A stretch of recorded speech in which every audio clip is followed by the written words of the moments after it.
우리가 오늘 중요한 말씀에 들어가기 전에 한 가지 이 세상을 창조하신 하나님의 뜻을 함께 생각해 보기로 하겠습니다. 하나님께서는 엿새 동안 하늘과 땅의 모든 것을 지으시고 마지막으로 사람을 지으셨습니다. 그리고 사람에게 말씀하셨습니다. 창세기 1장 28절에 하나님이 그들에게 복을 주시며 그들에게 이르시되 생육하고 번성하여 땅에 충만하라. 땅을 정복하라. 바다의 고기와 공중의 새와 땅에 움직이는 모든 생물을 다스리라 하시니라. 하나님께서는 사람에게 복을 주셨습니다. 하나님께서 사람에게 주신 이 복은 어떤 능력을 부여하는 것을 말합니다.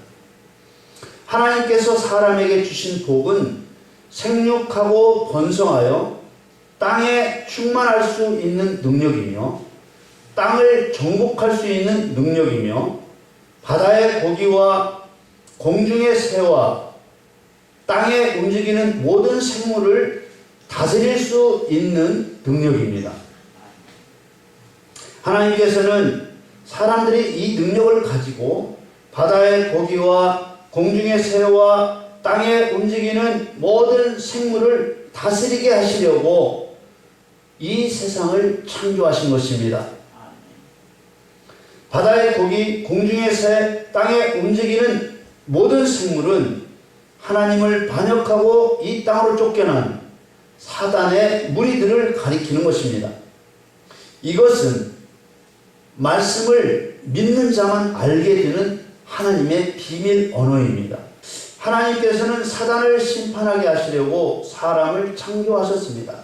그래서 이사야서 43장 7절에 무릇 내 이름으로 일컫는 자 곧 내가 내 영광을 위하여 창조한 자를 오게 하라. 그들을 내가 지었고 만들었느니라 라고 하신 것입니다. 하나님께서는 하나님을 위해 사람을 창조하셨다고 하셨습니다. 창조의 목적에서 틀어지면요, 믿음의 방향이 완전히 틀어지는 것입니다. 그래서 잘 생각해야 합니다. 이 세상과 사람을 하나님의 영광을 위해 창조하셨다고 믿으면 그 사람의 믿음은 하나님 중심이 될 것이고, 만일 이 세상을 사람을 위해 창조했다고 생각하면 그 사람은 자기 소원을 위해 하나님을 이용하는 그런 정도의 신앙을 갖게 될 것입니다. 이 세상과 사람이 하나님을 위해 창조되었다는 것을 말씀으로 다시 한번 확인하겠습니다. 골로새서 1장 16절에 만물이 그에게 창조되되 하늘과 땅에서 보이는 것들과 보이지 않는 것들과 혹은 보좌들이나 주관들이나 정사들이나 권세들이나 만물이 다 그로 말미암고 그를 위하여 창조되었고, 이렇게 말씀합니다. 하나님을 위해 사람도 창조된 것입니다. 그런데 말입니다. 하나님께서는 우주 만물을 지으신 전능하신 참 신이시므로 무엇 하나 부족함이 없으신 분입니다. 사도행전 17장 24절에 보면 하나님께서는 하늘과 땅의 주인이시기 때문에 사람의 손으로 지은 집에 계시지 않는다고 하셨습니다. 또 25절에 무엇이 부족한 것처럼 사람의 손으로 섬김을 받으시는 것이 아니라고 하셨습니다. 하나님은 아무런 부족함이 없으신 분이십니다. 그럼에도 불구하고 하나님 자신의 영광을 위해 사람을 지으셨다는 이 말씀은 무슨 유형적인 또 물질적인 그런 문제가 아니라 하나님의 마음의 문제라는 것을 알 수 있습니다. 그럼 하나님 마음에 무슨 문제가 걸려 있는 것일까요? 영광을 받는다는 것은 하나님의 위엄을 드러낸다는 것인데, 어떤 문제가 과연 하나님의 위엄을 건드리고 하나님의 자존심을 건드린 것일까요? 이미 앞서 말씀드린 것처럼 하늘에서 하나님의 신기를 건드린 자는 사단입니다.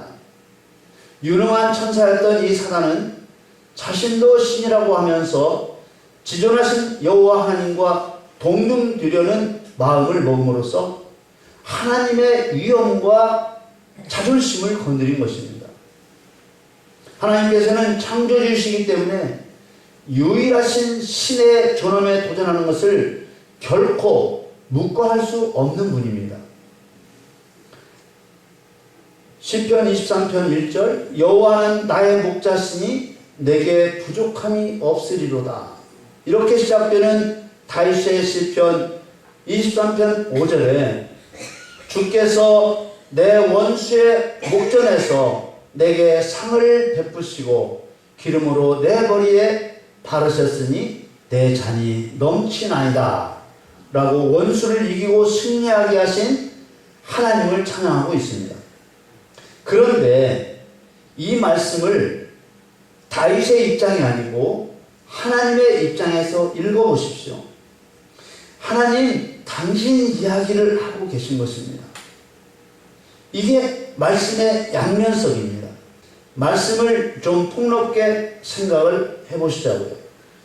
이 세상과 사람을 하나님의 영광을 위해 창조하셨다는 것은 부인할 수 없는 사실입니다. 이 세상 창조가 우리 인간에게 좋은 혜택으로 돌아오는 것이 있다면, 우리가 구원을 받고 천국을 가는 이런 좋은 혜택으로 돌아오는 것이 있다면, 그것은 이 세상의 주인이신 내 아버지 하나님께서 영광을 얻으시니 나에게도 은혜로 돌아오는 혜택이라, 그런 말입니다. 그러므로 시편 23편은 다윗의 입장에서 쓴 것 같지만 또 한편으로는 하나님의 입장, 하나님의 마음을 기록하는 것이 되는 것입니다. 예수 그리스도의 피값으로 세워진 성도들에 의해 원수가 결박당하고 예수 그리스도의 발등상이 된 사단을 바라보시며 만족하시고 영광 받으시며 마음이 쫙 풀린 하나님 자신에 대한 기쁨이기도 한 것입니다. 모든 성경 말씀이 다 이런 맥락을 가지고 있습니다. 세상의 종말에 대한 하나님의 말씀이 요한계시록 끝자락에 가면 연속해서 사단과 사단의 세력들이 지옥불에 던져질 것을 증거하고 있습니다. 그리고 한편으로는 이와 같이 하나님의 영광을 위해 사단을 심판한 옳은 행실이 있는 사람이 천국 입성도 동시에 이루어질 것을 증거하고 있는 것입니다. 성경은 시작부터 끝날 때까지 원수 사단을 심판하는 것으로 일관되어 있습니다. 성경은 언제나 이 틀을 벗어나지 않습니다. 벗어날 수가 없는 것이 하나님께서 그 목적을 가지고 기록하셨기 때문입니다. 그렇기 때문에 이 목적을 벗어난 성경 해석은 하나님과 아무런 상관이 없는 성경 해석이 되고 마는 것입니다. 그러므로 모든 절기도 마찬가지이고 오늘 우리가 보고 있는 연중의 마지막 절기인 초막절도 마찬가지입니다. 우리가 놓치지 말아야 할 것이 한 가지 있는데, 초막절뿐만 아니라 하나님께서 지키라고 하신 절기들이 누구를 위한 것이냐 하는 것입니다. 레위기 23장 34절에 이스라엘 자손에게 고하여 이르라, 7월 15일은 초막절이니 여호와를 위하여 7일 동안 지킬 것이라. 모든 절기는 사람을 위한 게 아닙니다. 절기는 또 다른 말로 명절이라는 뜻인데, 하나님께서 지키라고 하신 모든 절기들은 여호와를 위하여 지키는 것입니다. 그리고 이 모든 절기에 반드시 행하는 제사가 불로 제물을 태워드리는 화제입니다. 특히 사단의 상징인 짐승을 제물로 삼아 태워드리는 번제가 행해졌다는 사실이에요. 이것은 무엇을 의미하는 것일까요? 하나님께서는 여호와의 절기를 통해 항상 깨달아 알게 하고 싶은 것이 사단 심판이었습니다. 이런 의미에서 오늘날 추수감사절이라고 이름을 붙인 것은 여호와의 절기가 아니라 성경에도 없는 사람을 위해 만든 엉터리 절기인 것입니다. 하나님께서 우리들에게 지키라고 명령하신 절기는 추수감사절이 아니라 초막절, 장막절, 수장절을 지키라고 하신 것입니다. 추수감사절은 하나님과 아무 상관없는 사람들의 절기일 뿐입니다. 제가 이렇게 말씀을 드리는 것은 추수감사절의 의미와 초막절의 의미는 본질적으로 다르기 때문입니다. 초막절이란 말은 이스라엘 백성들이 애굽에서 나와서 광야를 진행하는 동안 매년 7월 15일부터 7일 동안 풀과 나뭇가지로 초막을 짓고 그 초막에서 지낸 것에서 유래한 말입니다. 광야의 고된 행진 가운데 초막절이 되면 초막을 짓고 하나님께 제사를 드리며 모든 수고를 쉬며 안식을 취하였습니다. 레위기 23장 42절 말씀을 함께 읽으시겠습니다. 너희는 7일 동안 초막에 거하되 이스라엘에서 난 자는 다 초막에 거할지니. 43절에 이는 내가 이스라엘 자손을 애굽 땅에서 인도하여 내던 때에 초막에 거하게 한 줄을 너희 대대로 알게 함이니라. 나는 너희 하나님 여호와니라.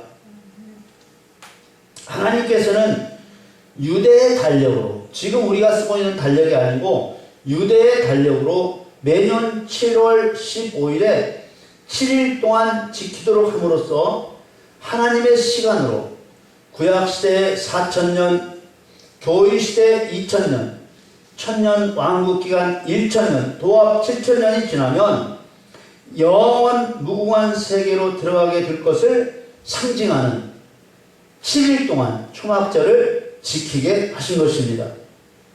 초막절의 다른 이름이 장막절, 또 수장절인 까닭도 같은 의미의 이름들인 것입니다. 오늘 본문에 보면 이 초막절을 지키는 7일 동안 백성들이 행해야 될 일들이 정해져 있었습니다.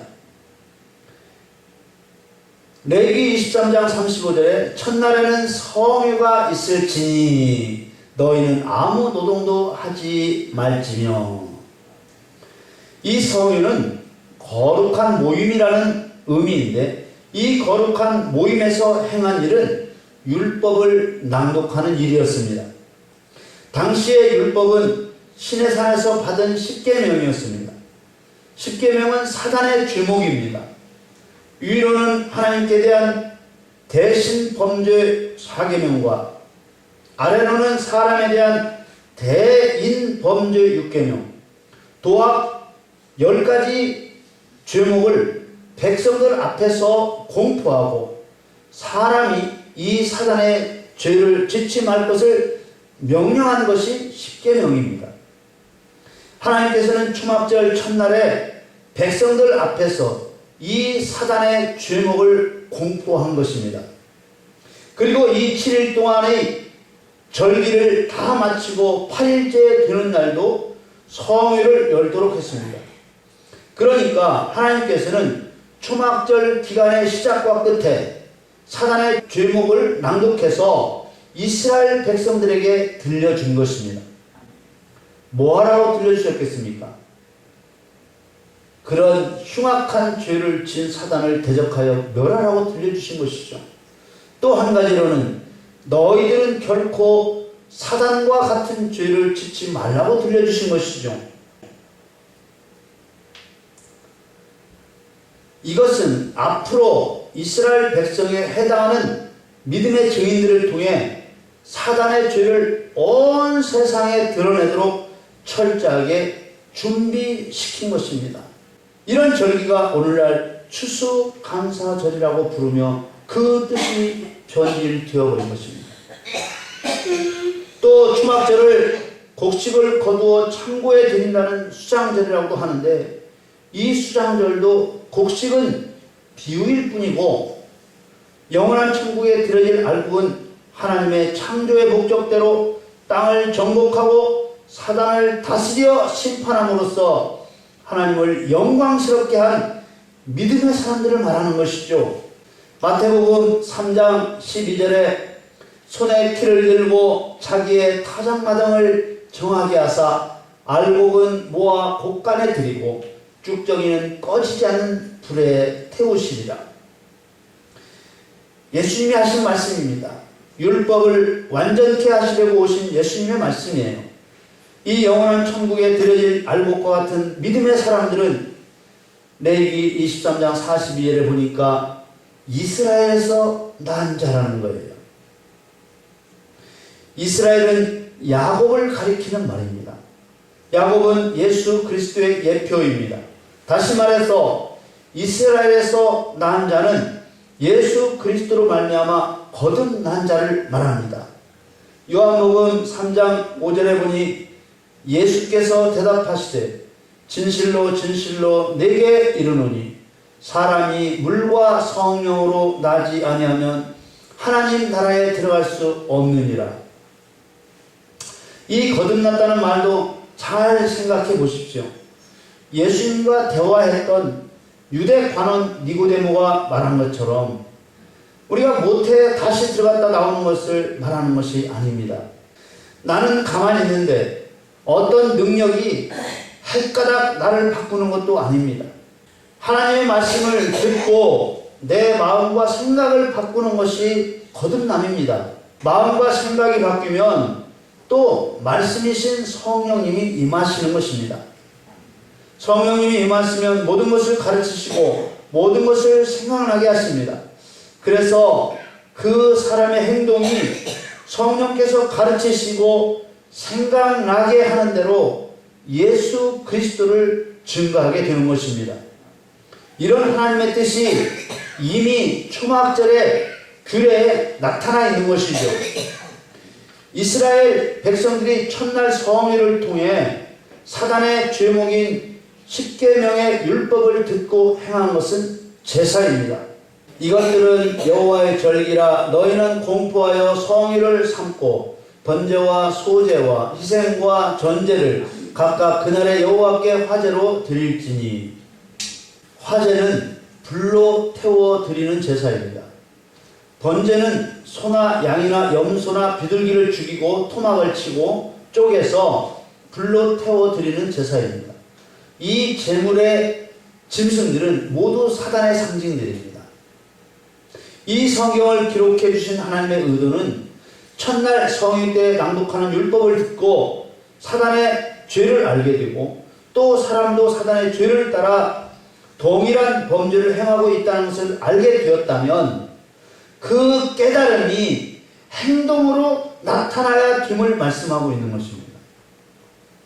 가장 먼저가 번제입니다. 하나님께 도전한 사단에 대한 의로운 분노가 일어나서 그 사단을 죽여서 몸을 각을 뜨고 쪼개서 태워버리게 되는 것입니다. 그 다음이 소제입니다. 소제는 곡식 가루를 제물로 삼되 다른 희생 제물과 함께 드리는 제사입니다.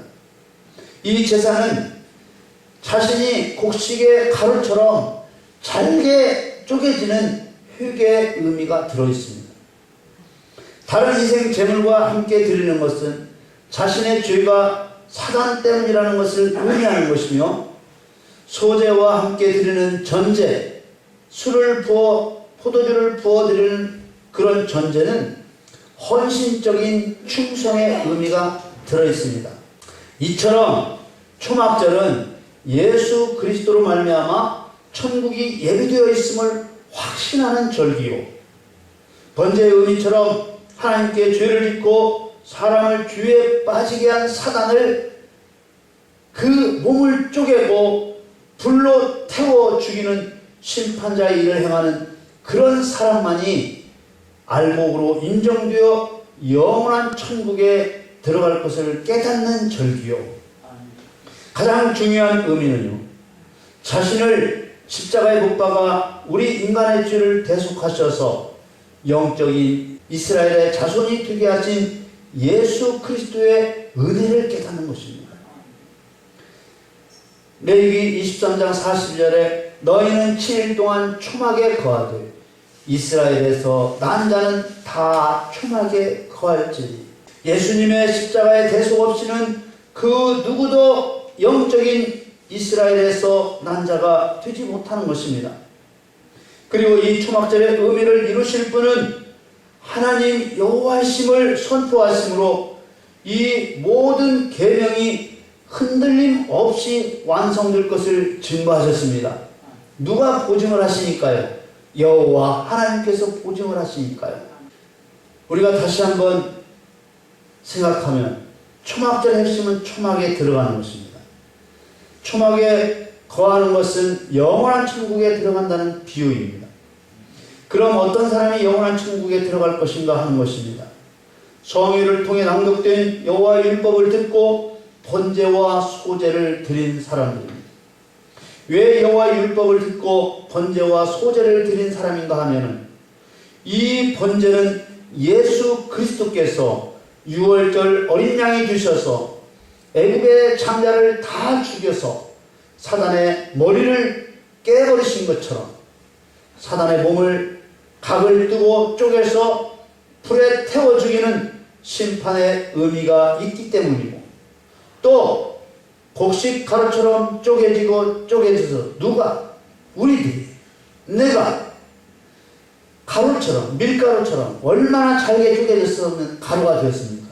그렇게 나를 쪼개고 겸손하게 쪼개고 또 쪼개져서 죄를 회개하고 성결하게 된다는 의미가 있기 때문입니다.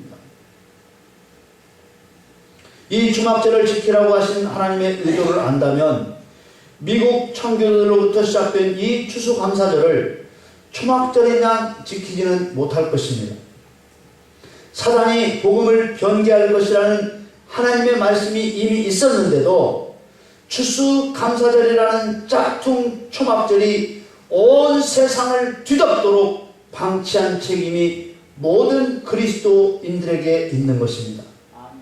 사랑하는 성도 여러분, 오늘날 우리가 초막절을 지킨다고 구약시대처럼 짐승을 잡아 번제를 드리고 소제를 드려야 하는 것은 아닙니다. 왜냐하면 구약시대의 제사들은 실체가 아니고 예수님께서 오셔서 행하신 일의 상징이고 모형이기 때문입니다. 상징인 번제로 사단을 심판하는 것이 아니라 보혜사 성령과 함께 이제는 실제로 사단을 심판해야 하는 것입니다. 그러나 분명한 것은 교회가 그리스도의 몸이요 우리 믿는 사람들이 그 몸의 지체라면 여호와 하나님께서 정하신 초막절의 의미가 날마다 우리 삶 속에서 실천되어야 한다는 사실입니다. 또 초막절에 대한 하나님의 뜻을 잊지 않도록 1년에 한 번은 모든 믿는 사람들이 그렇게 바라고 바라는 천국 복음인 초막절에 대한 말씀을 들어야 하는 것입니다. 여러분 모두 초막절에 대한 하나님의 뜻이 여러분 삶 속에서 나타나고 이루어지기를 예수님의 이름으로 축원합니다.